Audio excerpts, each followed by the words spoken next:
Mara had packed exactly 3 things. A dress she hated, a pair of boots with a hole in the left sole, and a small wooden button that had fallen off her mother's coat the morning she died, 7 years ago. That was it. That was everything she was allowed to bring. Her father had told her to pack light. He had said it the way you say pass the salt or close the door. Completely ordinary, like he was not currently handing his youngest daughter to the most feared alpha on the continent in exchange for a trade agreement and the promise that his northern border would stop bleeding soldiers every winter. She had not cried. She had thought about it. Had stood in her small room with the wooden button in her palm and felt the tears sitting right there, right at the back of her throat. But then she had swallowed them down and finished packing and walked downstairs where her father was already in his good coat, ready to deliver her. He had not hugged her. She had not expected him to. The carriage that came for her was nicer than anything she had ever ridden in. Dark wood, black curtains, horses that cost more than her entire village. A man in gray livery had helped her up the steps without meeting her eyes. She had sat alone for 6 hours watching the landscape change from the gentle hills she knew into something wilder and colder and entirely unfamiliar. Nobody had explained what would happen when she arrived. She had asked her father, the night before, had sat across from him at dinner, and said, "What is he like?" Not even a proper question, just those 4 words dropped into the silence between them. Her father had looked at his plate. "Powerful," he had finally said. "Fair, they tell me." To his own people. She had waited for more. More had not come, so she had gone to bed not knowing what fair meant when applied to a man who had reportedly ended a war by walking into an enemy camp alone and walking out an hour later with their general's surrender. No one ever said exactly what had happened in that tent. The general never spoke of it. His men never spoke of it. There was just before and after, and the very clear understanding that you did not want to find out firsthand. This was the man her father had given her to. The carriage stopped. Mara looked out the window and felt something cold settle in her stomach. The stronghold was not what she had imagined. She had imagined something brutal. All sharp angles and black stone and the architectural equivalent of a threat. Instead, it was enormous and old, built into the side of a mountain like it had simply grown there over centuries. Ivy on the lower walls. Actual ivy. Snow on the upper ramparts. A gate wide enough to swallow the carriage whole. She climbed out before the liveryman could help her. Small thing, she told herself. Small thing to do. Get out of the carriage yourself. There was a woman waiting at the bottom of the steps. Dark hair pulled back severely, an expression that gave away absolutely nothing. "I am Senna," the woman said. "I manage the household. You will follow me." Not welcome, not sorry for the circumstances, not even an acknowledgement that Mara had just traveled 6 hours in a carriage to be installed in a fortress as a peace offering. Mara followed her. The inside was warmer than she expected. Stone floors, yes, and ceilings high enough to make her feel like a child. But there were rugs. Actual rugs, worn soft with age, in deep reds and browns. Candles everywhere. The smell of wood smoke and something cooking somewhere distant. She was taken to a room on the 3rd floor. Large. Her entire childhood home could have fit inside it with space left over. A fireplace already going. A bed with actual curtains around it, a window overlooking what appeared to be a courtyard where 2 men were doing something with horses in the early evening dark. "Your meals will be brought to you," Senna said. "You will be shown the areas of the stronghold you are permitted to use, the library, the east garden when weather allows. You will not enter the west wing." Mara turned from the window. "When do I meet him?" she asked. Senna's expression shifted. Not much. Just slightly. "His lordship will see you when he wishes to see you," Senna said. "Until then, you are a guest." She said guessed the same way someone else might say complication.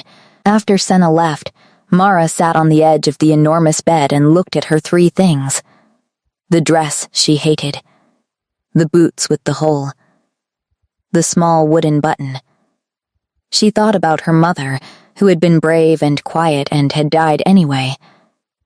She thought about her father, currently on his way home to a warm fire and a trade agreement and a northern border that would finally stop costing him men. She thought about the alpha who lived in this mountain and had not bothered to meet her. And then she did something that surprised even herself. She laughed. Not a happy laugh. More the kind that comes out when things are so completely absurd that your body doesn't know what else to do with it. She sat on the edge of that enormous bed in that enormous room and laughed until her eyes watered. One hand pressed over her mouth to muffle the sound. Then she wiped her eyes, stood up, and started figuring out where everything was. She found the library on her third day. Not because anyone showed her. Senna had mentioned it, yes, but only in the vague way you mention something you don't actually expect a person to use. Mara had spent 2 days in her room eating the food that appeared on a tray outside her door twice daily, and staring at the ceiling and deciding that if she spent a third day doing that, she would lose her mind entirely. So she went exploring. The stronghold was bigger than it looked from outside, which was impressive given that it had looked enormous from outside. Corridor after corridor, staircases that went up when she expected them to go down, rooms with closed doors she did not open. She got lost twice. Found a room full of old armor once, startled a young kitchen boy so thoroughly that he dropped an entire pot of something that smelled like onions. "Sorry," she said. He stared at her like she had appeared from thin air. She probably had, from his perspective. The peace offering from the south who had been installed on the 3rd floor and not seen since. The library was on the 2nd floor, at the end of a corridor that smelled like old paper and dust and time. The door was heavy. She pushed it open and stood in the doorway for a moment, just looking. Floor to ceiling. Every wall, books she had never heard of next to books she recognized and books in languages she could not read. A fireplace with 2 chairs in front of it, both worn with use. A table near the window with a lamp on it and a book left open, face down, like someone had set it down mid-chapter and not come back. She crossed to it without thinking. She turned it over carefully, a history of something, one of the northern territories, detailed and dry and the kind of book that only gets read by someone who genuinely wants to know. She looked at the page it had been left open to, a passage about a battle, annotated in the margin in small, precise handwriting. 3 words. "This is wrong." That was all. Just that. Whoever had been reading this book had disagreed with it strongly enough to write in the margin, but had apparently considered 3 words sufficient. She set it down exactly as she had found it. Then, she found herself a different book and sat in one of the worn chairs by the fire and read for 4 hours without moving. This became her routine. Meals in the room, mornings in the library. Senna checked on her occasionally with the energy of someone completing an item on a list. Guards nodded at her in corridors, not unfriendly, just watchful. The kitchen boy, whose name turned out to be Pip, started leaving an extra bread roll on her breakfast tray for reasons he never explained and she never asked about. She did not see the alpha.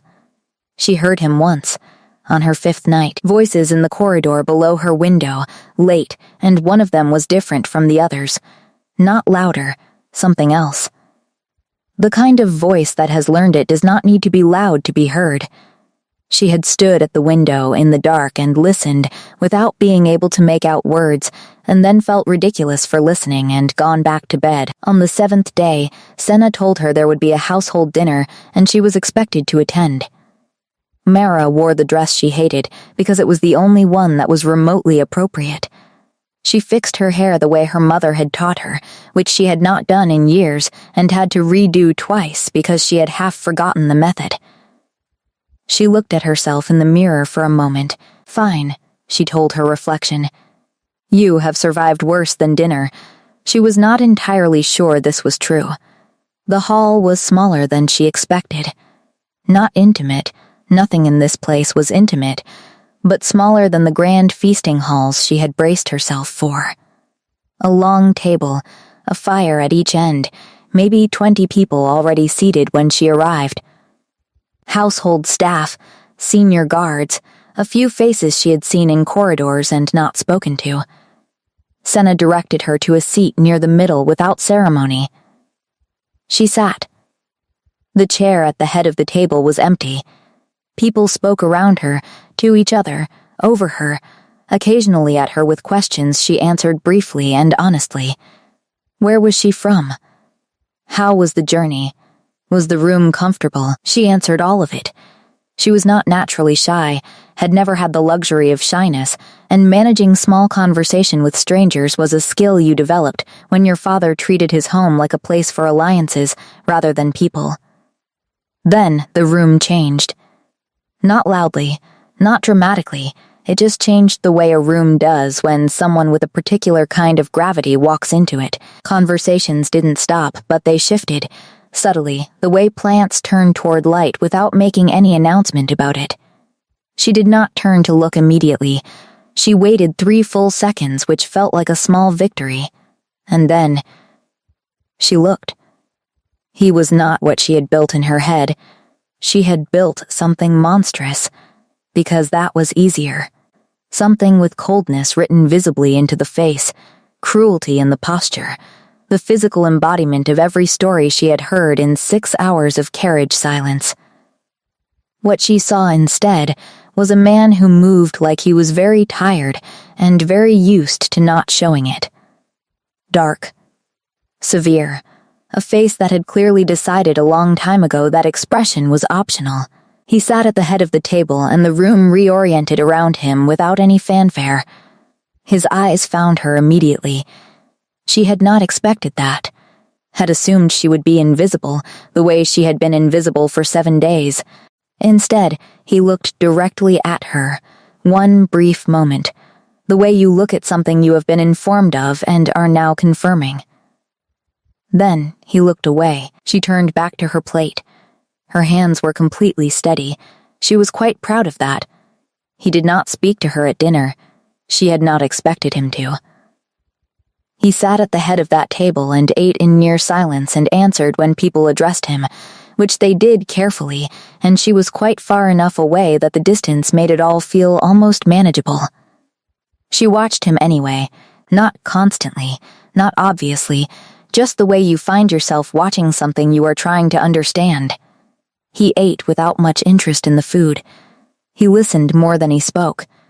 Twice someone made him laugh, a short quiet thing, barely visible, and both times it looked like it surprised even him. When dinner ended, he left without looking at her again. Senna appeared at her elbow. "His lordship is aware of your presence," Senna said, which was such a remarkable thing to say to another human being that Mara had to press her lips together for a moment. "Wonderful," Mara said. "Please extend my gratitude." Senna looked at her for a moment with something that might have been the very beginning of amusement. Then she walked away. The days continued. Library in the mornings, the East Garden when the weather allowed, which was not often because the East Garden was mostly snow and cold air, and the occasional bird with the sensibility to look equally annoyed about it. She started helping Pip in the kitchens on afternoons when she had exhausted every other option, not because anyone asked her to, simply because sitting in a room waiting for her life to begin again was making her feel like a piece of furniture. Pip was 13 and deeply suspicious of her for the first 2 days, and then deeply devoted to her after she correctly identified that the sauce he was making was missing salt and not, as the head cook was insisting, missing patience. She had a particular talent for kitchens, her mother had taught her. She could make something out of very little, which was useful when you grew up in a household where very little was frequently what was available. She did not think about the alpha. She thought about him constantly. Not in the way she had feared, not in the way she had braced herself for during those 6 hours in the carriage. Not with dread. With something more confusing than dread, which was a kind of involuntary curiosity she could not entirely shut off. The book in the library with his handwriting in the margins. This is wrong. The way the room reorganized itself around him without his asking. The fact that 7 days had passed and he had made no demands, no summons, no indication that she existed except for one brief look at dinner. She found another annotated book in the library on the 12th day. A different one this time, political theory of some sort, with marginalia on nearly every other page. Not aggressive, not always disagreement. Sometimes just a question mark. Sometimes a single word. Sometimes several sentences so small she had to bring the page close to read them. She read all of them. She was reading one such annotation, leaning into the lamp with the book tilted toward the light, when someone came into the library. She knew before she looked up. The same thing that happened in the dining hall, that shift in atmosphere, like pressure changing before a storm. She looked up anyway. He stopped just inside the door. They looked at each other for a moment that was technically very brief and felt substantially longer. She thought, with some detachment, that he had the eyes of someone who had learned a long time ago that if you let people see what you were thinking, they would use it against you. Not cruel eyes, just very, very private ones. She looked back down at the book. Her heart was doing something unnecessary, and she chose to ignore it. She heard him cross the room, heard him stop somewhere to her left, a sound of a book being taken from a shelf. He did not leave. She turned a page. He sat down. Not in the other chair, which would have been directly across from her and apparently too pointed, in a chair at the table by the window, angled away, which was still the same room which still counted as something. She read her book. He read his. The fire made the only sound. After perhaps 20 minutes, he said, without looking up, "That book is wrong about the Aldrich campaign." She turned the page. "I know," she said. "I read your notes." A pause. "Those are private notes," he said. "They are written in a book in a library," she said. "That is not private. That is an opinion left in a public location." Another pause. Longer. She looked up. He was watching her with an expression she could not fully read. Not angry. Something more like a man encountering an unexpected variable and not yet having decided what to do about it. "The book on the Aldrich campaign," she said. "Your note on page 43 says the author underestimated the northern supply lines. But on page 61, you agreed with his conclusion. How do you reconcile that?" Where she came from, you did not ask an alpha direct questions. You did not disagree with them, and you certainly did not point out their apparent contradictions. She had grown up knowing this the way you grow up, knowing which stairs creak. She did not particularly care. He looked at her for a long moment. The conclusion was sound, he said. The reasoning was flawed. You can arrive at the right place through the wrong path. It happens. She considered this. "Does that bother you?" she asked. Knowing someone reached the correct answer, without understanding why. "Yes," he said, without hesitation. She nodded slowly. "Me too." He looked at her again, that same reading an unexpected, variable look. Then he looked back at his book. She looked back at hers. They sat in that library for another hour without speaking, which was the most comfortable she had felt since arriving. She did not analyze this. She simply noted it and turned the next page. It became a thing that happened. Not planned. Not announced. Just something that settled into the shape of the days the way water finds level. She would be in the library in the morning, and eventually he would be in the library in the morning, and they would read in the same room, with varying amounts of silence between them. Sometimes, no words at all. Sometimes she would read something that annoyed her, which happened frequently because she had strong opinions about both historical accuracy and authorial arrogance, and she would make a small sound without meaning to. Once he looked up when she did this. "What?" he said. She read him the passage. He was quiet for a moment. "The man has never been to the north," he said. "You can tell by the way he describes the weather. He thinks it is romantic." She laughed, short and genuine. He looked briefly startled by this. Like laughter in that room was a sound he had not expected and was not sure what to do with. She went back to her book.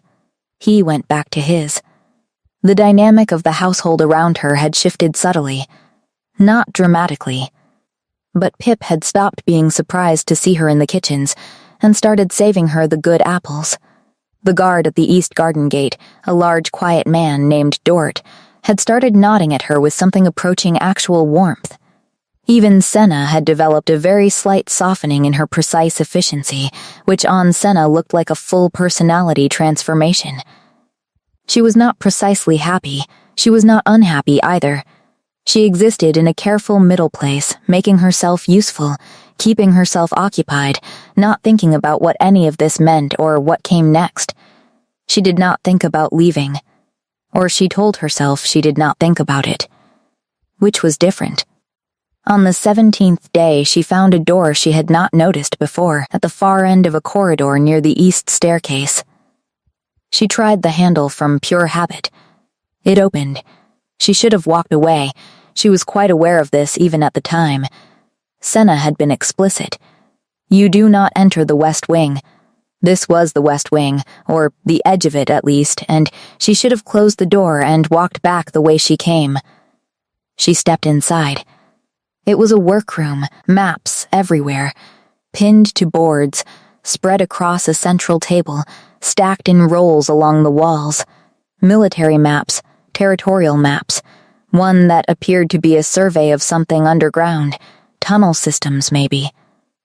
On the central table, half a dozen documents covered in the same small, precise handwriting she recognized from the library books. She stood in the doorway looking at it and felt, very clearly, that she was looking at the inside of someone's mind.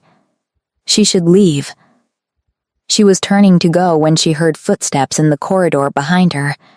She stepped back instinctively into the side, and the door swung open, and he was there, a document in his hand, already reading, not looking up. And they were suddenly very close in a doorway that had not been designed for two people to occupy simultaneously. He looked up. She said nothing because there was nothing useful to say. "You are in the West Wing," he said. "I know," she said. "I told Senna to make it clear that this area was not I know," she said again. "I found the door by accident and I came in anyway. I am sorry." He looked at her for a long moment. Then he looked past her at the room and back at her face. "What did you see?" he asked. "Maps," she said. "Notes, a survey of what I think are tunnel systems under the eastern ridge." Something shifted in his expression. "You can read survey maps." "My mother's brother was a surveyor. I used to sit with him when I was small." He was quiet, not angry quiet. She was learning to read the different kinds. Thinking quiet. "What do you think the tunnels are for?" he asked. She looked at him, surprised he was asking. "Old mining," she said, "based on the spacing and depth. Maybe 100 years ago, possibly more. But if you short up the third branch line," she pointed at the image she could see from the doorway, "you would have a passage that comes up inside the northern tree line. Which is interesting if you are thinking about the Varith border situation." He stared at her. She became abruptly aware that she had perhaps said too much about his military strategy to his face in his West Wing that she was not supposed to be in. "I will leave," she said.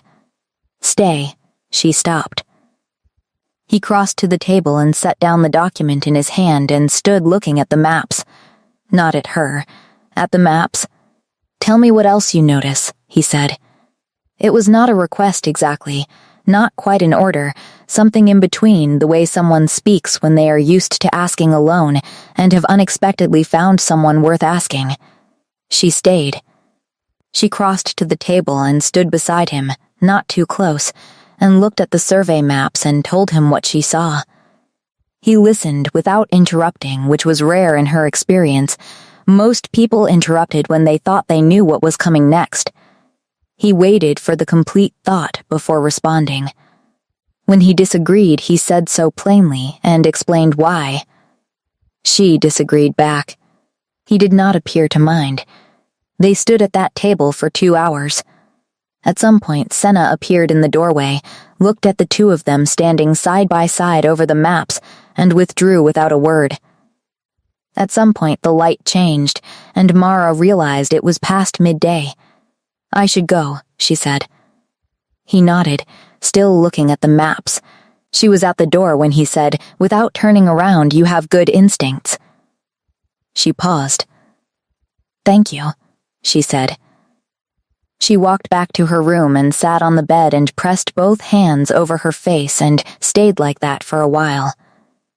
She told herself it meant nothing. She was quite good at telling herself things. Years of practice. You develop the skill when the alternative is feeling everything at full volume with nowhere to put it. She had become expert at the careful management of inconvenient feelings, at identifying them, labeling them, setting them aside in a place where they could not cause damage. She labeled this one curiosity and put it away. She lasted 4 days. On the 4th day, she went to the kitchens in the afternoon and found Pip in a quiet panic because the head cook was unwell and there were 12 people expected for a working dinner in the small hall and nobody with the authority or the skill to manage what needed managing. Mara looked at the kitchen, at the available ingredients, at the pale, frightened face of a 13-year-old boy. "Right," she said. "Show me what we have." She cooked for 5 hours. Real cooking, the kind that requires all of your attention and leaves no room for anything else, which was exactly what she needed. Pip ran and fetched and stirred things when she told him to, and watched her with the expression of someone witnessing something they cannot fully explain. When the food went out, she stayed in the kitchen and ate bread standing up and felt, briefly and cleanly, like herself. She was washing her hands when Senna appeared. "His lordship would like to know who prepared tonight's dinner," Senna said. Mara dried her hands. "Why?" she asked. "He would like to thank them," Senna said, with the expression of someone who has been given a message they find baffling but are delivering faithfully. She followed Senna. He was in the small hall with the remaining dinner guests, who were leaving as she arrived, and they gave her curious looks that she ignored. When the last one had gone, he was standing by the fire, and she crossed the room and stopped a reasonable distance away. "I was told you cooked tonight," he said. "I helped," she said. Pip did most of it. He looked at her in a way that said he did not believe this, but was not going to argue the point. "It was very good," he said. She nodded. He said nothing else immediately. The fire between them filled the silence. "You did not need to do that," he said. "The cooking." "I know," she said. "I wanted to be useful." He frowned slightly. "You are not here to be useful." She looked at him with a patience she did not entirely feel. "I am here," she said carefully, "as a political transaction. My father exchanged me for a trade agreement in border security, which means I have no particular role or purpose, which means I have been sitting in a room being decorative for 17 days, and I do not know how to do that for very much longer without going completely out of my mind. So yes, I cooked dinner.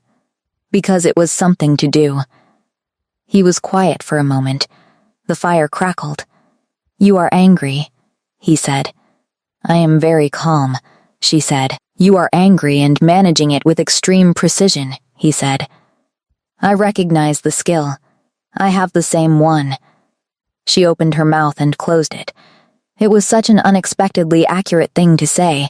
"Sit down," he said, and gestured at the chairs near the fire, and because she could not think of a reason not to, she sat, and he sat across from her, and they were suddenly in a conversation she had not entirely planned for. "I did not know what to do with you," he said, "when you arrived." She raised her eyebrows slightly. "That is honest," she said. "I am generally honest. It is more efficient." He looked at the fire. "I was told a daughter of the Vassian house. Political necessity. I was not." He stopped. "I did not know how to proceed in a way that would not make the situation worse." She considered this. "So, you left me alone," she said. "Yes, for 18 days. I was trying not to be." He paused, choosing the word carefully. "Oppressive." She looked at him, took in the rigid posture, the careful hands, the face that had made a permanent decision about expression. "You were trying to give me space," she said slowly. "Yes, because you were concerned about how this felt for me." He said nothing, which was yes. She had spent 18 days feeling forgotten, and he had spent 18 days trying not to crowd her. She pressed her lips together for a moment. "You could have told me that," she said. He looked briefly uncomfortable, which on his face was a very subtle thing. "It did not occur to me," he said, "that you would want to know." She thought about this, about what it meant to be a person who was so accustomed to people not wanting to know his reasons that he had simply stopped offering them. "It occurs to me," she said, "that we have handled this very badly between us." He almost smiled. "Almost yes," he said. The fire crackled again. Outside, the wind had picked up. She could hear it finding the gaps in the old stone. "What do you actually need?" he asked. "While you are here, to not lose your mind." She thought about it seriously. "Books," she said. "Access to the maps, if you will allow it, something useful to do, and someone to talk to occasionally who does not treat me like a problem they are managing." He looked at her for a long moment. "I can do that," he said. She nodded. "Good," she said. She went back to her room and lay on the enormous bed and stared at the ceiling and moved the feeling she had labeled curiosity to a different drawer and was not entirely sure what to call it instead. Things changed. Not all at once, not with any announcement, just gradually and then, in the way of these things, quite significantly. The West Wing door stayed unlocked. She did not abuse this. She went when she had something to contribute, when she had thought through something she had seen in the maps or read something in the library that connected to what she knew of his border concerns. He was always there when she arrived, or arrived shortly after, and she had the impression he kept track of her movements in the way of someone who would not admit to keeping track of her movements. They argued about strategy. She had opinions that surprised him. She could see it each time, and she stopped softening them because every time she softened one he would wait and then ask what she actually thought, so there seemed to be no point. He told her about the Verith situation in more detail than she expected, more detail than she suspected he shared with many people. Not the political summary version, the actual version, the parts that were complicated and unresolved and kept him awake. She listened. She asked questions. She did not offer false reassurance. He seemed, she noticed, almost relieved by this. She was in the kitchen with Pip on a Thursday afternoon when Pip said, very casually while stirring something, "You like him." She did not pretend to misunderstand. "It is complicated," she said.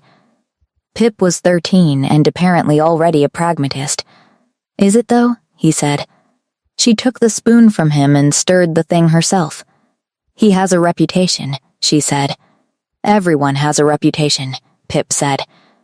Dort was supposed to be the most terrifying guard in the northern provinces, and he cried at a bird funeral last spring. "A bird funeral," she said. "A crow. His name was Edmund. It was very sad." She looked at Pip. Pip looked at his sauce. "The situation is not simple," she said. "You are laughing. I am not laughing. I am stirring. You are stirring and laughing. I am choosing not to address that." She went back to her room that evening thinking about what Pip had said, not the crow, the rest of it, about whether she was making this complicated, or whether it was actually complicated, or whether those were the same thing. She was not naive. She knew what she was. She knew the terms of why she was here. A transaction. Her father's bargaining piece. The ruthless alpha of the northern stronghold had reportedly not wanted a wife, had accepted this arrangement purely because the diplomatic pressure had made refusal politically costly, and had then installed her in a room on the 3rd floor and left her largely to her own devices. He had not touched her. Not in any way that wasn't incidental. Once, in the map room, they had both reached for the same document and his hand had been over hers briefly before he withdrew it. She had kept her face completely neutral. She had no idea what her face had looked like. She was thinking about this, standing at her window watching the courtyard where Dort was doing something responsible with horses, when someone knocked at her door. She opened it. He was standing in the corridor. She had never had him come to her room. It was so unexpected that for a moment she simply stood in the doorway. "There is something I want to show you," he said, "if you are not occupied." She was standing in the dark thinking about his hand, but she said, "I am not occupied." He took her to the roof. She had not known there was accessible roof. There was a staircase she had never found, behind a door she had assumed was a storage cupboard, that came out onto a flat section of the upper ramparts. The cold hit her immediately, and he said nothing but positioned himself slightly between her and the wind without making anything of it. She looked out. She could see everything from here. The valley below, the forest to the east, the mountains to the north with snow on them even in the barely autumn. The sky was very clear and very full of stars, and she had not seen stars like this in a long time. She had forgotten that this many of them existed. She said nothing. He said nothing. They stood there for a long time. "This is where I come when I cannot sleep," he said eventually. Which was the most unexpectedly personal thing he had said to her. She did not make a thing of it. "How often is that?" she said. "Often," he said. She nodded. She looked out at the valley. "I used to sleep badly too," she said, "when I was younger. After my mother died, I would lie awake and catalog everything I should have said to her and didn't. Eventually, I ran out of things on the list and I started sleeping again." He was quiet. "What did you wish you had said?" he asked. She thought about it honestly. "Just ordinary things," she said. "Not profound things. Just more of the ordinary things. Tell me about your day. What is the funniest thing that happened? I miss you." He turned his head slightly. She looked at him, looking at her. The wind was very cold, and the stars were very clear, and he was close enough that she could see the lines of tiredness in his face and something else underneath them, something careful and private and rarely shown. She looked back at the mountains. "Thank you for bringing me up here," she said. He said nothing. But he stayed. And she stayed, and they stood on that roof for a long time without talking, which had somehow become one of the things she was most comfortable doing. She started leaving on a Tuesday. Not physically. Not with packed bags.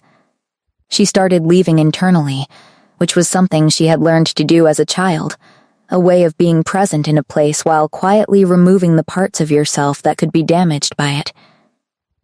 It had happened because of a letter. Her father's handwriting on the seal. She had recognized it immediately. Senna had brought it to her without comment, and she had opened it alone in her room and read it standing up. He was checking on the status of the arrangement. He had used those words. The arrangement. He wanted to know if everything had proceeded as agreed. He wanted to know if the Alpha was satisfied with the terms. She had read the letter twice. Then she had folded it very carefully and set it on the desk and sat down and breathed with some precision until she felt steady. She was the arrangement. She was the terms. That was what this was. That was what it had always been, and she had been here for nearly a month and had somehow allowed herself to slide into something that felt like a life without accounting for the fact that it was not her life. She was a guest. Senna had said it on the first day. Not a permanent resident. Not a person who belonged in this mountain, a transaction temporarily housed on the 3rd floor. She had let herself forget that. She would not forget it again. She went to the library that morning and found him there already, which was normal now, and she sat in her usual chair and opened her book and read with complete concentration and said nothing. He said nothing either, for a while. Then he looked up. "What happened?" he said. "Nothing," she said without looking up. He was quiet for a moment. "You are doing the thing," he said. She turned a page. "I do not know what you mean," she said. "You are here, but you have removed yourself," he said. "I have noticed you do this occasionally." Something happened. She looked up at him. He was watching her with that private, careful attention of his. "My father wrote," she said. A letter. His expression did not change externally. Something shifted underneath it. "Checking on his investment," she said, because there was no point in being delicate about it. Wanting to know if the arrangement had proceeded as agreed. He set down his book. "What did you tell him?" he said. "I have not replied." He was quiet. She looked at the fire. "It is fine," she said. "It is what this is. I had simply allowed myself to," she stopped, "to be comfortable, which was a mistake." "It was not a mistake," he said. She looked at him. "Why not?" she said. "What am I here for? You did not want a wife. You were diplomatic pressured into this arrangement, which I understand. I bear you no ill will for that, but I am not under any illusions about what I am in this household." He stood up. She watched him cross to the fire and stand with his back to her, and then turn around, which was the most visibly unsettled she had ever seen him. "I did not want an arrangement," he said. "I did not want someone installed in my home who felt obligated to be here. I did not want his jaw tightened, the complexity of what I am, the weight of it, applied to someone who had no choice but to accept it." She stared at him. "So you left me alone," she said again. "I was trying to give you the option of making this whatever you needed it to be," he said. "Not what your father expected. Not what the terms specified. Whatever you could actually live with." She was quiet for a long moment. "Nobody consulted me," she said, "about any of this. I understand the political necessity. I understand why the arrangement was made. But nobody asked me what I could live with." "No," he said. "They did not." She let that sit. "If I wrote to my father and told him this had not proceeded as he hoped," she said slowly, "what would happen?" He looked at her. "The trade agreement would be voided," he said. "The border arrangement would require renegotiation." He paused. "Your father would be very displeased." "Yes," she said. "He would." She looked at her hands. "But you would not be compelled to stay," he said, "if that is what you are asking." That was what she was asking. "No consequences for you," she said. He looked at her with something she could not name. "My consequence," he said quietly, "would be that you had left." She was very still. He crossed back to his chair and sat down and picked up his book, and she thought, with sudden absolute clarity, that he had just said the most he was likely to say for a long time, and that she had a choice to make. She opened her book. She did not leave. She wrote back to her father. She spent 2 days deciding what to say and then wrote the letter in 20 minutes, which was usually how it went. "The arrangement is proceeding," she wrote. "I am well. The north is cold." She folded it and sealed it and gave it to Senna for the messenger and did not think about it further. She was choosing to stay. She had not told him this explicitly. He had not asked. But something in the library had settled into a different shape after their conversation, like a room after the windows are finally opened, and she thought he understood. She was helping Dort with something in the east courtyard, a practical problem involving a stuck gate mechanism that she had suggested a solution to, and that Dort had looked at skeptically and then tried, and that had worked. When one of the senior guards came at a pace that was not quite running, he stopped when he saw her. "He is looking for you," he said, slightly out of breath. His expression was careful. Her stomach dropped slightly. She found him in the map room, which was not unusual, except he was not looking at the maps. He was standing with his hands flat on the table and his head down, and there was a tension in him she had not seen before. She stopped in the doorway. He looked up. "There was an incident at the Northern Pass," he said. "Last night." She crossed the room. He told her, not a summary, the details. 3 border guards, an incursion, a situation that had escalated before anyone had managed to contain it. 2 of his men were injured, one seriously. She listened. "I need to ride north tonight," he said when he had finished. "I will be gone several days." She nodded. He was looking at her in a way she was still learning to read. "You will be all right here," he said. "I will be fine," she said. "I know where the library is. I know where the kitchen is. Dort and Pip will keep me from losing my mind." Something in him relaxed slightly. She reached out, without quite deciding to, and put her hand over his where it rested flat on the table. She felt him go still. "Come back in one piece," she said. He looked at her hand on his. Then he turned his hand under hers and held it, briefly, just a moment. "Yes," he said. He left 2 hours later. She stood in the upper corridor and watched the riders go through the gate from a window and told herself this feeling was simply concern about the situation and had nothing to do with the specific person riding away from it. She was quite bad at lying to herself, it turned out. She had known this for years, but it was becoming increasingly inconvenient. The stronghold without him was different. Not empty exactly, it was full of people, full of the ordinary activity of a large working household, but there was an absence she was aware of in the way you are aware of a sound stopping that you had not noticed while it was present. She kept busy. She finished 3 books. She helped in the kitchen twice. She went through the survey maps alone and made notes in her own handwriting, which felt slightly audacious, adding her observations in the margins alongside his. She found one of his old notes she particularly disagreed with and wrote her counter-argument underneath it at some length, and then felt immediately self-conscious and almost crossed it out, and then decided to leave it. On the 3rd night, she could not sleep. This happened sometimes.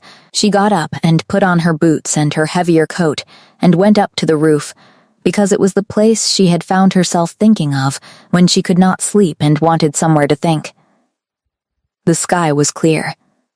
She stood where they had stood and looked out at the valley and the forest and the northern mountains with the snow that never melted, and she thought, carefully and honestly, about what she was doing. She had arrived here as a transaction. She had intended to endure. She had believed, for many years, that endurance was the only form of survival available to her.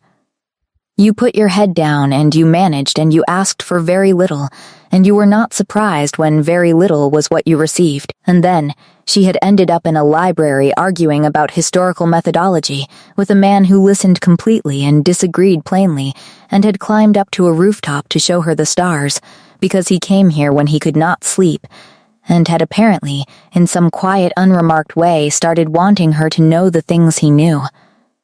She pressed her hand to her mouth for a moment. She was in a very significant amount of trouble. She went back inside and down the stairs and to her room and got back into bed and lay there in the dark. 4 days, she told herself. He will be back in 4 days. She counted them. He came back on the 5th day. She heard the horses in the courtyard and was in the library and did not go to the window, which was a choice she made very deliberately and then immediately second-guessed. She stayed in her chair with her book open and listened to the sounds of arrival and told herself to continue reading. She read the same paragraph 4 times.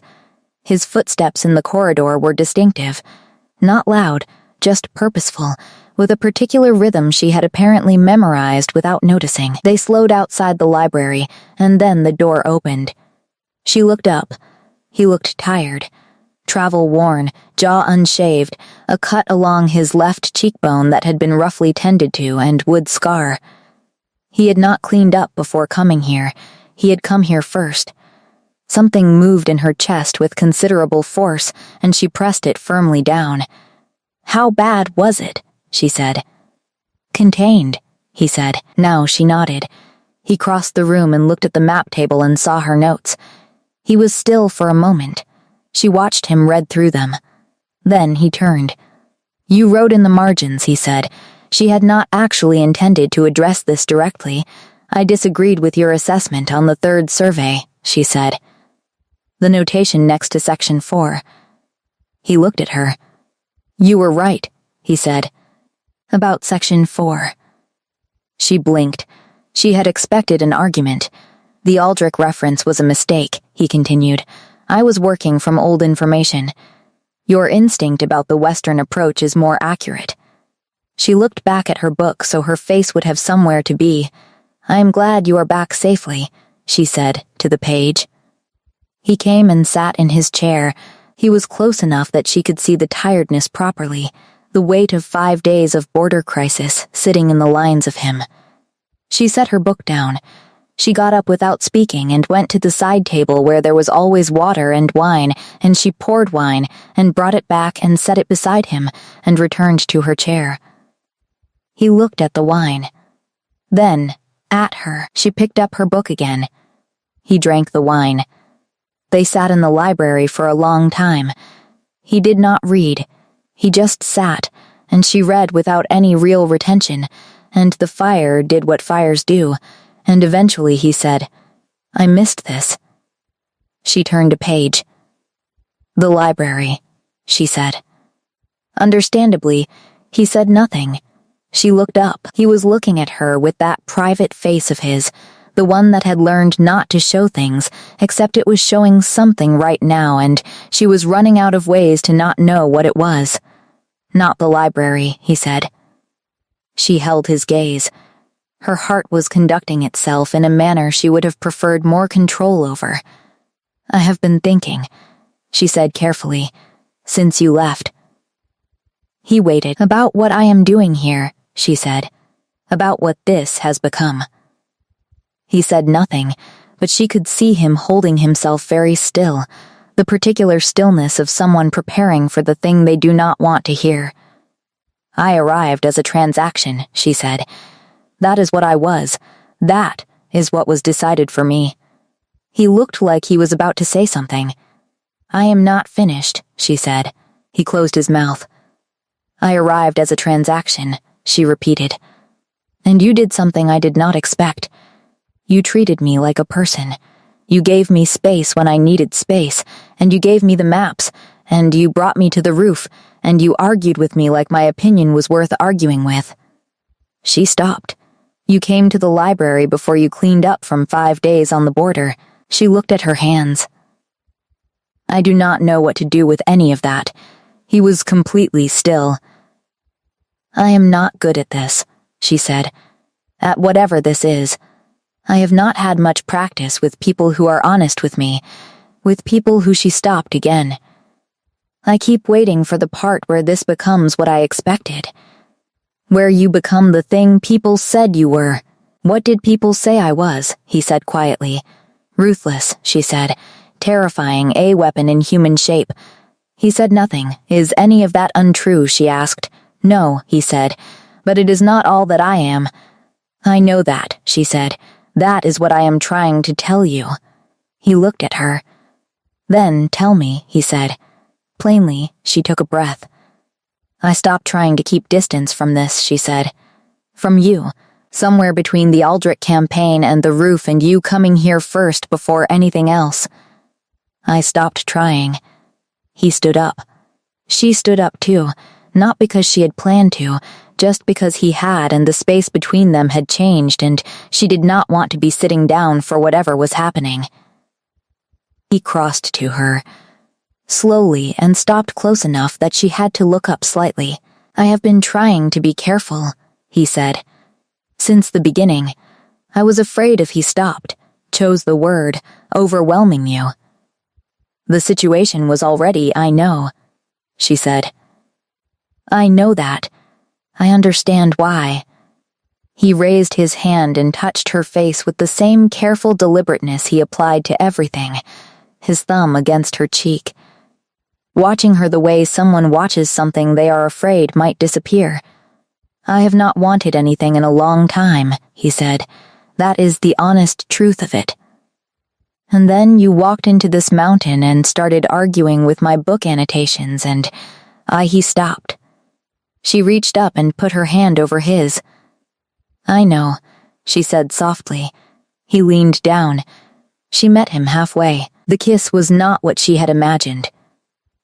She had imagined, in the honest hours she gave herself late at night, something overwhelming, something that matched the size of everything else about him, the gravity and the force and the reputation. Instead, it was careful, restrained, not from lack of feeling. She could feel exactly how much he was reining in, but from the same quality she had seen in everything he did when it came to her. Deliberate, like she was something he was afraid of mishandling. She found this unbearable in the best possible way. She put her hand on his chest and felt his breath change, and then his arms were around her properly, and the careful restraint shifted into something with considerably more honesty in it. When they finally stopped, she had her face pressed against his shoulder, and his hand was in her hair, and neither of them said anything for a while. Then, he said, very quietly, "What happens now?" She pulled back enough to look at him. "I do not know," she said honestly. This was not a satisfying answer, and she saw it land that way on his face. "I have not had occasion to think very far past the part where I admitted any of this to myself," she continued. "I have been spending considerable energy on not admitting it." He looked at her. "You are aggravating to love," he said, and then went very slightly still, like the sentence had come out before he could revise it. She stared at him. He looked, briefly, like a man who had walked into a wall in the dark. "I meant," he started. "Do not revise it," she said. He stopped. She took a breath. "I am not easy," she said. "I know that. I have opinions, and I argue, and I wander into restricted areas, and I cry in no one, which is both a strength and a considerable problem, and I have been managing my own heart by myself for a long time, and I am not entirely certain how to stop." "I do not want you to stop managing it," he said. "I want to be someone you manage it with." She pressed her lips together for a moment. "You are," she said, "whether I planned it that way or not." He pulled her back in, careful and certain, and she let herself be pulled. The first thing that changed, in the practical sense, was dinner. Not the grand hall, but the small one, and not formal, just the two of them with food that Pip sent with the energy of someone who had been waiting for this development with the patience of a much older person. They talked through dinner. Not strategically, not about maps or border situations or the Verith problem, just talked. She told him about her mother's kitchen, the smell of it, the specific sound of rain on a particular window. He told her about being young and learning very early that fear was the currency most people wanted from him, and the long, slow process of deciding he did not want to be paid in it. She listened with both hands around her cup. "You are easier to know than you look," she said. "You are exactly as complicated as you look," he said. "That is a very mean thing to say," she said. He was smiling, actually smiling. The real one, the rare one. She thought she would like to see that more often. She thought she would like to be the reason for it more often. This was terrifying, and she decided to feel it fully and continue anyway. They walked back through the stronghold together, which was already being observed by Senna and Dort and certainly Pip via some 13-year-old intelligence network she had not fully mapped, and at the door to the third-floor corridor he stopped. She stopped. They looked at each other in the stone corridor, with the candles doing their low amber work around them. "You could," he said, and stopped. She waited. "There are rooms," he said, closer. She understood what he was not quite saying. "Not tonight," she said. "Not because she stopped. I need the small version of this to become real before I try the larger versions." He nodded. "Immediately, yes," he said. No argument. No wounded pride. Just yes. She thought about her father's letter. The arrangement. The terms the daughter exchanged for a trade agreement and a quiet northern border. "Good night," she said. She went upstairs. She sat on the enormous bed, which she had somewhat stopped noticing was enormous, and pressed both hands to her face again, and this time she was not trying to steady herself. She was just very full of something she did not have a clean name for yet. The wooden button was still on the desk. She picked it up and held it the way she had in the carriage 7 weeks ago, heading into the unknown with 3 things and no information. "I think you would have liked him," she told her mother. She set it down gently.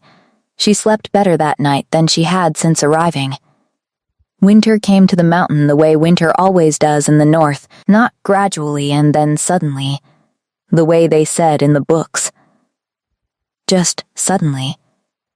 She woke up one morning and the world outside her window was white, and the air had a specific quality that meant this was not a passing frost but a committed decision by the season. She dressed in the warmest thing she owned, which was not warm enough, and went to find Senna about the coat situation. Senna, who had clearly anticipated this, already had 2 coats waiting. Heavy, northern-made, built for actual weather rather than the softer winters she was used to. She put one on and felt immediately more competent. "The coat is from his lordship," Senna said. She looked at the coat. "Both of them," Senna added.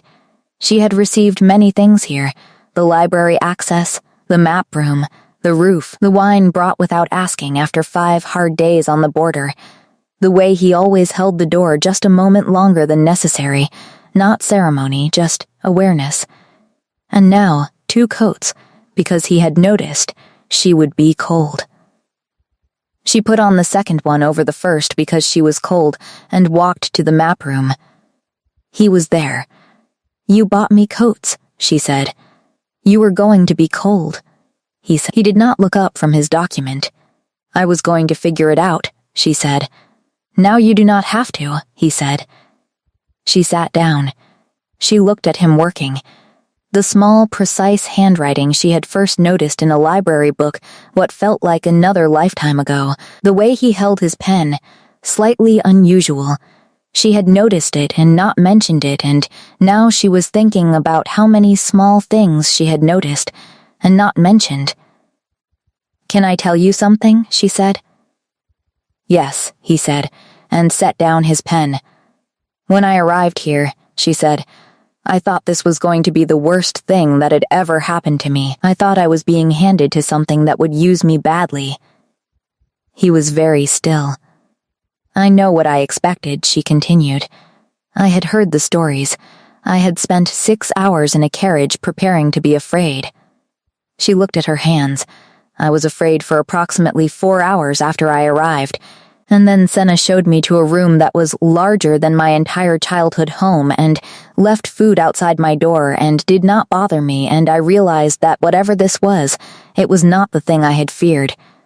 He was watching her. "I am trying to say," she said, "that I was wrong about this. About you. And I am not someone who says that easily, because I am also not someone who is wrong easily, which is both a strength and a flaw, and I have made peace with it." He almost smiled. "I know," he said. "I am also trying to say," she continued, "that I do not know what my father intended when he sent me here. I know what he expected. I know what the terms said. But this is not what any of that produced. No," he said. "What did you intend?" she asked. "When you agreed, when you let me wander into your library and your map room and your restricted west wing." He was quiet for a moment. "When I let you stay," he said, "I had already stopped thinking about intentions." She looked at him. "I just wanted you to stay," he said. That was the full extent of it. She got up from her chair and walked around the table, and he turned in his chair to face her, and she sat on the edge of the table, which was not dignified, but she did not care. "I am going to stay," she said. "Not because of the arrangement, not because of my father's letter or the trade agreement or the border situation. Because I want to." He stood up. They were very close. "Because I want to be here," she said. "Specifically here, with you, in this mountain, arguing about annotated history books and eating Pip's cooking and going to the roof when neither of us can sleep." He reached up and tucked a strand of her hair back with the same deliberateness he used for everything. "This is not a small thing," he said. "What you are saying." "I know," she said. "If you stay," he said quietly, "I will not be able to let you go." She looked at him. "Good," she said. He kissed her differently this time, less careful, more honest. She put her hands in his shirt, and he pulled her forward off the table, and she forgot entirely about the maps and the surveys and the winter outside. When they finally separated, she had her forehead against his. "Pip is going to be insufferable," she said. He made a sound she identified as a laugh. She had decided she was going to make it her mission to hear that more often. Spring came slowly to the mountain. She noticed it first in the east garden, where Dort had started appearing in the mornings with the energy of a man who had strong feelings about garden beds. She had taken to joining him, not because she was useful in a garden. She was not particularly useful in a garden, but because Dort talked while he worked. Stories about the stronghold, about the people in it, about the alpha she had come to know in one way and was still learning in others. He was young once, Dort said one morning, his hands in the dirt. Not just in years. He was actually young once. She looked at him. "He had brothers," Dort said. "Did he tell you?" "No," she said. Dort looked at the ground. 2 of them, before the war. He lost them both before he was 20. She was quiet. "I am not telling you this to explain him," Dort said carefully. "He does not need explaining. I am telling you because he does not talk about it, and someone should." She nodded. "He is different now," Dort said. "Since you." He did not say it like an accusation. He said it like a gardener describing something coming back to life after a long winter. She sat with this. That evening she went to the map room and found him working and sat across from him and said, "Tell me about your brothers." He went very still. She held his gaze. He set down his pen. He talked for a long time. She listened in the way she had learned he needed her to listen, completely and without rushing to fill silences. He told her their names and their particular habits and the way the younger one had laughed and what the older one had said the last time he had seen him. She did not say, "I am sorry for your loss," because it was true, but it was also nothing. She said, "They sound like people worth missing." He looked at her. "Yes," he said, "they were." She reached across the table and put her hand over his. He turned his hand and held hers in that way he had, like it was important to him, like he was still slightly surprised each time that she was there and choosing to be. She understood this. She felt it too. They had dinner, just the 2 of them, and then walked the upper corridors the way they had started doing in the evenings when the stronghold was quiet and the cold maid being outside impractical.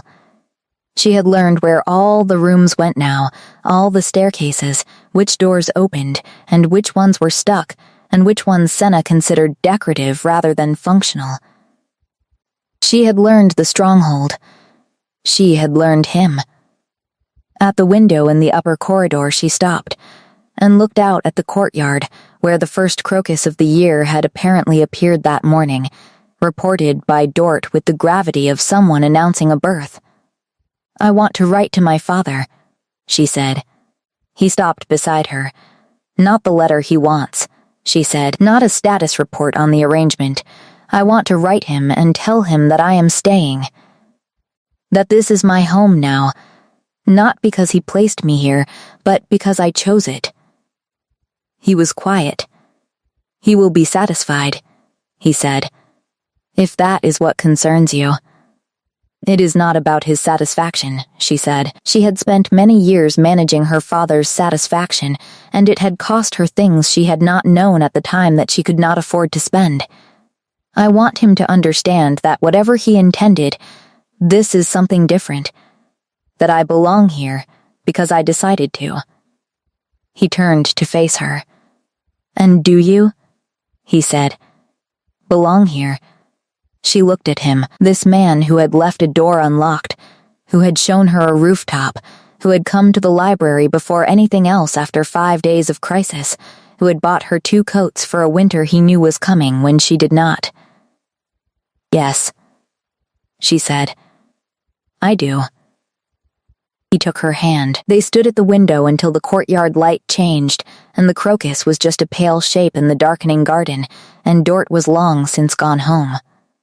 She thought about the carriage, 7 months ago, the 3 things she had packed, the boots with the hole in the left sole, which she had replaced now, which Pip had noticed and mentioned with deep satisfaction as evidence of improvement, the dress she hated, which she still had and still hated but which she no longer thought about as the only dress she brought, the wooden button on her desk, which was still there, which she still sometimes held. Her mother would have had opinions about all of this, strong ones, stated plainly, which was where she had gotten the habit from. She would have assessed the stronghold and found things to criticize and things to approve of. She would have approved of Dort. She would have been deeply uncertain about Pip at first and then completely devoted to him within a week. She would have looked at the alpha who came to the library first after 5 days on the border and said something precise and true and slightly devastating. She would have said, "That one looks at you like you are something he was not expecting and cannot imagine being without." Mara had noticed. She had been noticing for months. She looked at him now, at the familiar lines of him, the private face that was considerably less private with her, the hands that were careful with everything they touched. He looked back at her. She did not have the right words for what any of this was. She was still finding the vocabulary for it, for this thing that had grown out of a transaction, and a locked door, and a book with someone else's handwriting in the margins. She thought she had the rest of the time it takes to learn it. That was enough for now. More than enough. She squeezed his hand and turned back to the window, and he stayed beside her, and the mountain settled into its quiet spring dark around them.